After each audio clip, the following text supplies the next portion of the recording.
My name is Abigail Reed, and I'm 34 years old. Last fall, I arrived at my brother's wedding at the Drake in Chicago, dressed in my best, ready to celebrate. I gave my name at the check-in desk, but the staff stared confused. "Sorry, ma'am. You're not on the list." My stomach dropped. I called my brother, hoping for a mistake. His voice sneered through the phone. "You really think you're invited, Abigail?" The words hit like a slap. He said my lab job wasn't impressive enough for his big shock guess. Humiliated but calm, I didn't argue. Instead, I pulled out a sealed envelope from my purse, handed it to their staff, and asked them to give it to him during the toast. Then I walked away, my heels clicking on the marble floor, leaving that night behind me. Hours later, my phone lit up 47 missed calls from him, voicemails piling up. What was in that letter? Let's just say it turned his perfect night upside down. If you've ever been underestimated by family, hit that subscribe button and share your story in the comments. Let's talk about standing up for yourself, because no one gets to decide your worth. That evening, at the Drake started like a dream until it wasn't. I had spent weeks choosing the perfect outfit, a long black dress, elegant yet understated, completely different from the glittering gowns I knew the other guests would wear. The Drake's grand ballroom was a world of wealth filled with tech mogul, venture capitalists, and Chicago's elite all gathered for my brother's wedding. I felt out of place the moment I stepped into the lobby, my heels sinking into the plush carpet as I navigated through clusters of strangers in tailored suits and shimmering dresses. They laughed over champagne, their voices buzzing with talk of startups and investments. I was just Abigail the sister who worked in a lab, not someone who belonged in their circle.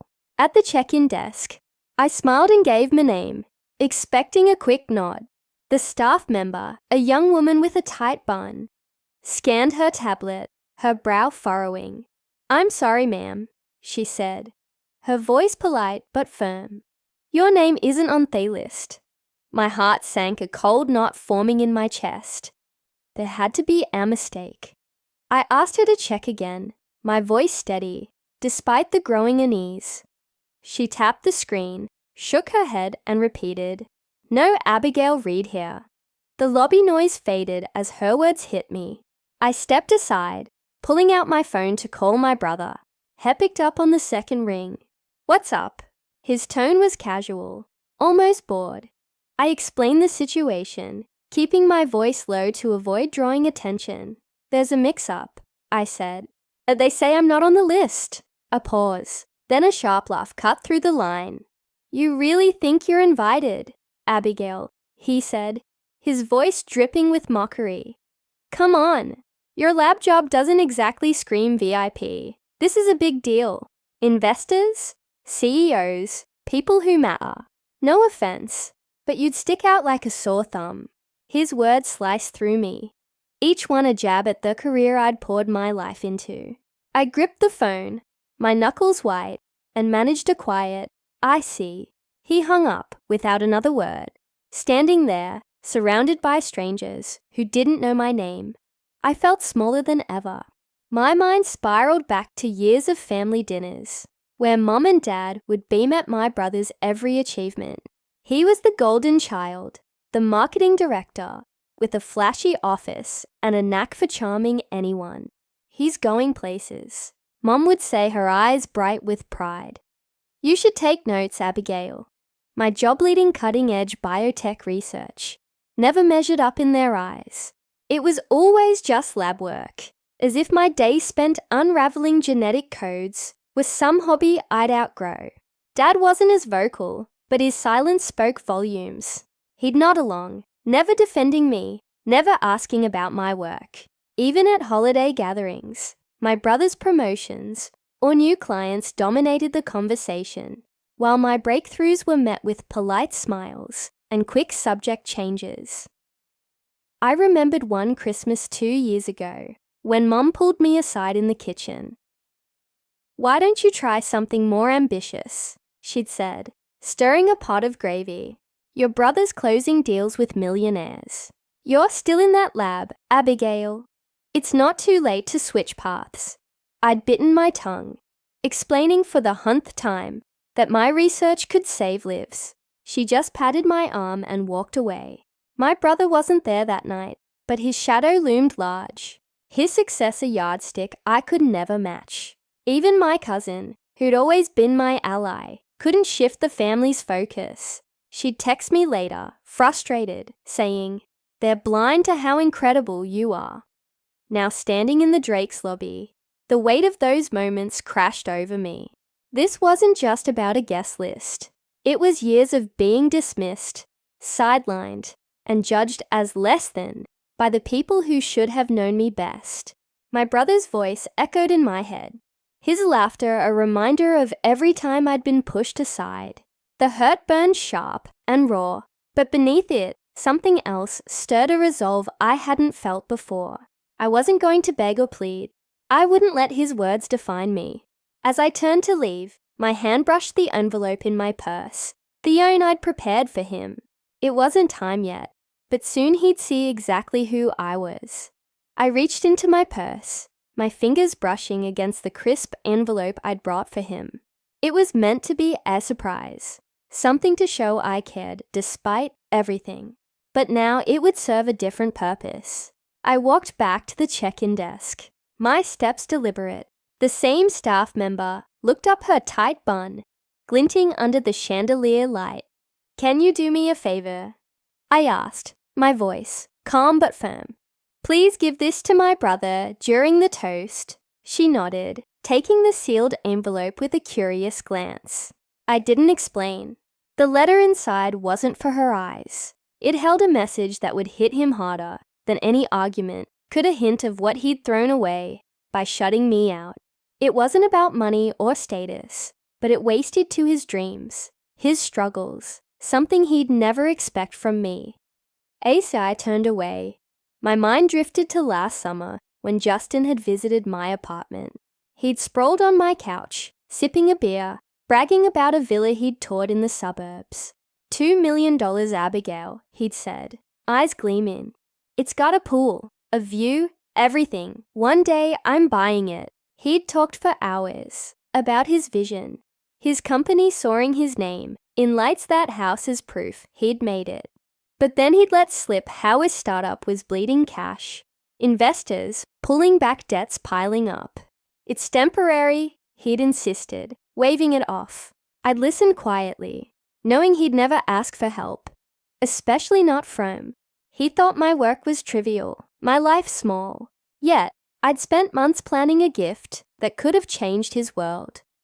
I crossed the street, Thessady's hum fading as I headed toward a quiet cafe, a few blocks from the Drake. My boyfriend Noah Carter was waiting there, his familiar smile, a lifeline in the chaos of the night. I slid into the booth across from him, the warmth of their cafe wrapping around me. "What happened?" he asked, his brow furrowing as he saw my face. I told him everything, the guest list snubbed my brother's cruel words, the way he dismissed my entire career in a single laugh. Noah listened, his hand resting on mine, his steady presence grounding me. "He doesn't know you," he said softly, "not the real you." I pulled the receipt from my purse, a reminder of the gift I'd planned. It wasn't just a gesture. It was something monumental tied to everything Justin thought he deserved. I'd spent weeks arranging it, thinking it might finally bridge the gap between us. But his voice on the phone had shattered that hope. I was going to give him something big, I said, my voice tight. Something that could have saved his company, given him that dream house he's obsessed with. Noah tilted his head, waiting. "But I can't now," I continued. "Not after this." The idea came to me as I sipped my coffee, the bitterness mirroring my mood. I wouldn't let my brother's rejection define me, but I could redefine what that gift meant. It wasn't this anymore. I thought of the research institute I worked with, the one racing to develop treatments for rare diseases. They needed funding, real support, not just promises. My gift could do more good there than in my brother's hands. "I'm donating it," I said the words, solidifying my resolve. All of it to the Institute. Noah's eyes lit up, a proud smile spreading across his face. That's who you are, he said. You don't need their approval. I pulled out my phone and sent an email to my financial advisor, outlining my decision. It felt right, like shedding a weight I'd carried too long. The gift wasn't about proving myself to Justin anymore. It was about doing something meaningful, something bigger than our family's petty judgments. As I hit send, a calm settled over me. I didn't know how my brother would react when he opened that letter. But I knew one thing. I wasn't the one who'd lose tonight. An hour later, at a cozy cafe, my phone started buzzing. I glanced at the screen, expecting a text from Noah, but it was my brother's name, flashing over and over. I ignored the first call, then the second, letting them go to voicemail. By the 10th, I knew something had shifted. Noah raised an eyebrow across the table, his coffee untouched. He's persistent, he said, a wry smile tugging at his lips. I didn't answer, but my curiosity nodded at me. What had changed in an hour to make Justin, who'd laughed me off so desperate back at the Drake? I could picture it unfolding. My brother, standing at the head of the ballroom, surrounded by his high-flying guests, had opened my letter during the toast. He'd probably expected a sappy note, maybe an apology for not fitting his mold. Instead, he found the truth. I wasn't just a lab worker. I was Abigail Reed, director of a biotech project worth millions, and I'd planned to give him a gift that could have changed his life. A savings account worth $5 million to clear his company's debts. Million for that suburban villa he'd obsessed over. The letter didn't beg for his approval. It laid bare what he'd thrown away by shutting me out. I could imagine his face paling, his confident smirk fading as the words sank in. My phone buzzed again, a voicemail notification popping up. I played the first one, keeping the volume low. Justin's voice was frantic, nothing like the smug tone from earlier. Abigail, what is this? $5 million. You're a director. Call me back, please. Another followed his words, stumbling. I didn't know. Okay, I messed up. Let's talk. By the time I checked, there were 43 missed calls, a flood of texts piling up. You can't be serious. One read, why didn't you tell me another? We need this, Sam. Please. The desperation was palpable, but it didn't soften me. He'd made his choice when he mocked me in front of his world. Then Mom called. I hesitated, then answered, bracing myself. Abigail, how could you? Her voice was sharp, accusatory. You've been hiding this, your big job. This money. You let us think you were nothing. I clenched my jaw, the familiar sting of her words cutting deep. She didn't ask why I'd kept quiet. She just assumed I'd deceived them. Dad's call came next, his tone softer, but still blaming. You should have told us, Sam, he said. Your brother's in a tough spot. That gift could have fixed things. I didn't argue. I just said, you never asked about my work, and hung up. Their voices echoed years of dismissal, and I was done carrying that weight. A text from my cousin Lily Morgan lit up my screen next. She'd been at the wedding watching it all unravel. Sam, it's chaos here. She wrote, Justin read your letter out loud, thinking it was a toast. Now everyone's whispering, his investors, asking about you, saying they've worked with you on biotech deals. Paige is mortified, trying to laugh it off, but she's shaking. I could picture my sister-in-law, Paige Reed, in her perfect gown, forcing a smile as the room turned on her husband. The guests, CEOs, venture capitalists, were piecing it together, realizing the nobody Justin had excluded was a key player in their industry. Lily's next message hit harder. He's panicking. Sam keeps saying he didn't mean it. I leaned back in the cafe booth, the clink of cups, and soft jazz fading into the background. Noah reached for my hand, his eyes steady. You okay? He asked. I nodded. a quiet strength settling in. For years, I'd tried to fit into my family's expectations, shrinking myself to avoid their judgment. But that letter wasn't just a message to Justin. It was my line in the sand. I didn't need their validation anymore. I switched my phone to silent, the screen dark against edible. The buzzing stopped, and with it, the weight of their demands. For the first time, I felt free not from them, but from the version of me they'd tried to define. By morning, the news had spread beyond the wedding. My brother's carefully curated world was unraveling, and I hadn't lifted a finger to make it happen. His investors, the same ones she'd bragged about to keep me out, were now talking about me. A biotech executive who'd been at the Drake recognized my name from a research symposium we'd both attended last spring. He'd emailed his colleagues by dawn, piecing together that I wasn't just some lab tech, but the director of a multi-million-dollar project advancing gene therapies. Another investor who'd funded my institute's trials connected the dots and sent a group chat message that spread like wildfire. Justin Reed's sister is Abigail Reed. He called her a nobody. The whispers turned to outright criticism, with some calling him arrogant for dismissing someone so pivotal in their field. At a breakfast meeting, one of Justin's key backers, a venture capitalist with a stake in his startup, pulled him aside. "You didn't know your own sisters, running a biotech empire." Hesked, his tone sharp. Justin stammered, trying to downplay it, but the damage was done. By noon, 2 investors had emailed to pause their funding, citing concerns about his judgment. They didn't just see a family spat. They saw a man who couldn't read people who'd alienated a major player in an industry they valued. Justin's charm, usually his greatest asset, faltered under their scrutiny. His company, already stretched, thin-teetered as the news rippled through Chicago's tech scene. Paige felt the fallout too. She'd always been the polished wife, hosting dinners for Justin's clients and mingling at industry galas. But now invitations dried up. A charity event she'd helped organize dropped her from the guest list with the coordinator, citing recent events as too distracting. Paige tried to save face, posting upbeat photos online, but the comments were brutal. "Did you know about Abigail one read another? Your husband messed up big time."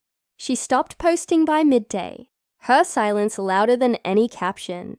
The social circle she'd worked so hard to join was closing ranks, and she was left, and the outside tied to Justin's mistake. I was at home that morning, sipping tea with Noah. When I told him what I'd done, "I donated it," I said, my voice steady. "The entire savings account.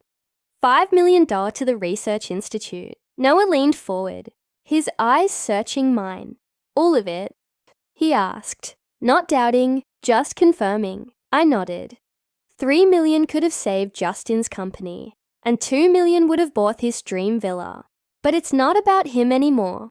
It's going to fund clinical trials for kids with rare diseases. I explained how the Institute had been struggling, how my donation could push their work forward, maybe even save lives.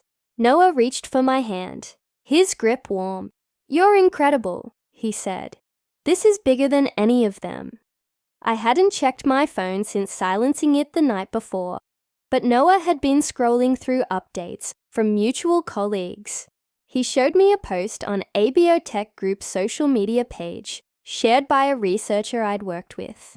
"Big congrats to Abigail Reed," it read, "newly appointed director of our genotherapy project, now backed by a massive donation to accelerate trials." The comments were flooded with praise, but some mentioned the wedding. Heard her brother didn't invite her. One wrote, "Talk about a misstep. Another Justin Reed startup is tanking while Abigail changing the world."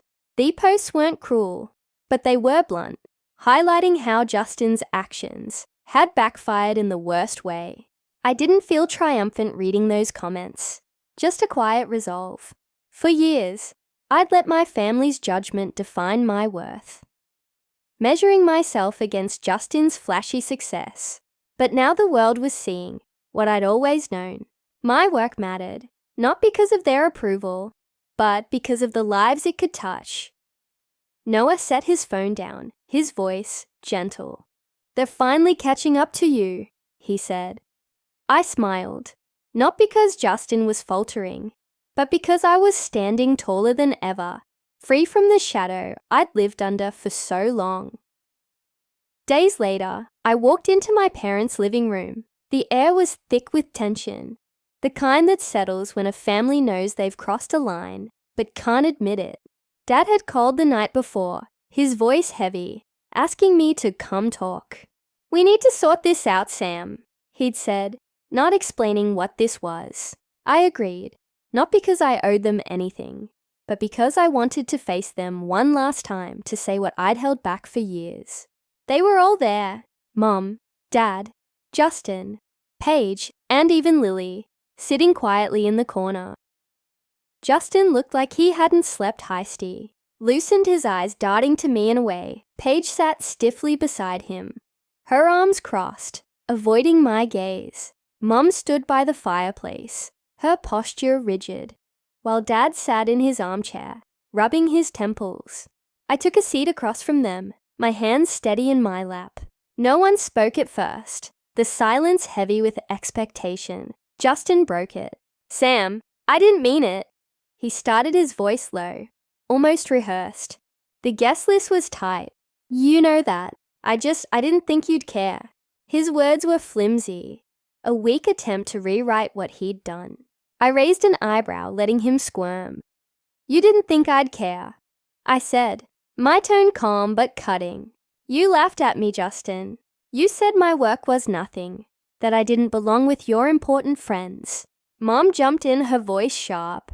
"Abigail, you should have told us you were some big shot director. We thought you were just tinkering in Aleb." Her words stung, but they weren't new.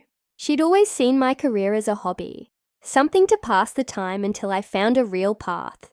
I looked at her, unflinching. "I tried, Mom," I said.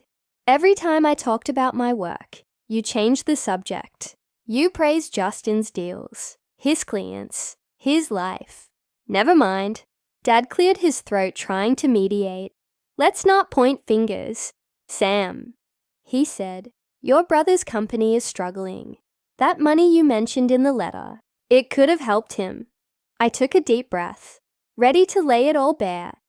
"I plan to give you a savings account, Justin," I said, locking eyes with him. $5 million, $3 million to clear your company's debts. $1 million for that villa you wouldn't stop talking about. I wanted to support you, even after everything." His jaw dropped and Paige gasped, her hand flying to her mouth. "But I didn't give it to you." I continued my voice study. "I donated it to the research institute I work with. It's funding trials for kids with rare diseases, something bigger than your startup or your dream house." The room went silent, the weight of my words sinking in. Justin's face wrined, his hands clenching. "You gave it away," he sputtered. "Sam, that was mine. You can't just..." I cut him off. "It was never yours, Justin. It was my choice, and I made it." Mom stepped forward, her voice softer now, almost pleading. "Abigail, we're family. You can't turn your back on us like this." I shook my head. "I'm not turning my back. I'm setting a boundary. You chose to push me out to make me feel small. I'm done letting you define me." I stood my decision final. "I came here to be clear, not to fix things you broke." I walked out the door, clicking shut behind me, their stunned faces etched in my mind. Later that evening, Lily texted me, filling in the aftermath. "They turned on Justin after you left." She wrote, "Mom yelled at him for being so careless. Said he embarrassed the family." Dad just shook his head, didn't say much. Paige walked out crying. Lily added that Mom tried to call a truce, insisting we could still work it out, but the cracks were too deep. Justin's mistake wasn't just about me. It had exposed his arrogance, his need to control how the world saw us. The family was unraveling, and he was at the center of it. Back at my apartment, I sat with Noah, the weight of the day settling. I told him about the meeting, how I'd finally spoken my truth. He listened, his presence steady as always. "You did what you needed to," he said, his voice warm. "You stood up for yourself, Sam. That's enough." I felt a lightness I hadn't known in years. Like I'd shed a burden I'd carried too long.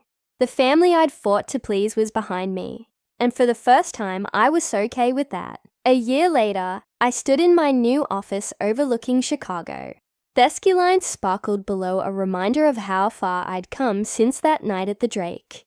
My work had taken me to new heights, leading a biotech firm that was making headlines for its breakthroughs in gene therapy.